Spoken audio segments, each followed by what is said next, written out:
faut pas installer sur les toitures au-dessus des chambres et des pièces à vivre, mais les mettre plutôt sur un hangar ou sur un garage. Est-ce qu'on peut se protéger si on achète une maison qui est déjà équipée comme ça, avec les photovoltaïques au-dessus des chambres? On peut protéger? Alors ça c'est un débat, moi j'arrive pas à trancher par rapport à ça.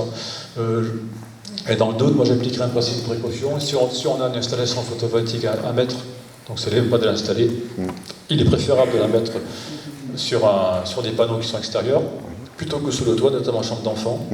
Alors après, la raison pour laquelle on dit que ça peut être générer des nuisances, c'est pas forcément lié au courant qui circule, parce que c'est un courant continu, en général de faible intensité. Moi je pense plutôt que c'est dû aux composants des panneaux, qui peuvent générer des matières volatiles, qui sont peut-être toxiques. Je crois que c'est plutôt dû à ça, à mon avis. Mais j'en jurerai pas, c'est sous toute réserve. Et deuxième question sur les voltaïques toujours. Dans la Vienne, ces dernières années, on nous a installé entre 45 et 50 immenses hangars agricoles, toujours, de 400, 500 jusqu'à 1000 panneaux. Et il y a aussi des dangers quand même.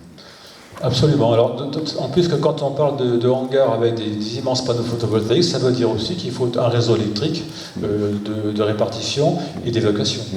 Ça veut dire qu'il faut en général des lignes électriques souterraines, avec des transformations pour élever la tension, pour raccorder ensuite au réseau électrique moyenne ou haute tension.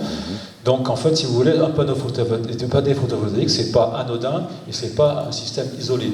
Ça doit être raccordé. Et c'est souvent le raccordement qui pose problème. Il ne faut quand même pas perdre de vue qu'un transformateur est un système extrêmement rayonnant.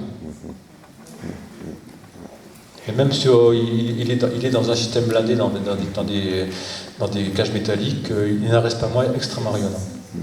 Alors, pouvez-vous nous dire un chiffre quand vous dites extrêmement? Ça veut dire à 10 mètres, à 50 mètres? Alors un transformateur par exemple d'Enedis de quartier qu'on trouve dans les tissus urbains, ou un transformateur sur poteau qu'on trouve dans la ruralité, il faut quand même être à des distances, je dirais 40-50 mètres, c'est une bonne distance de sécurité. À la louche.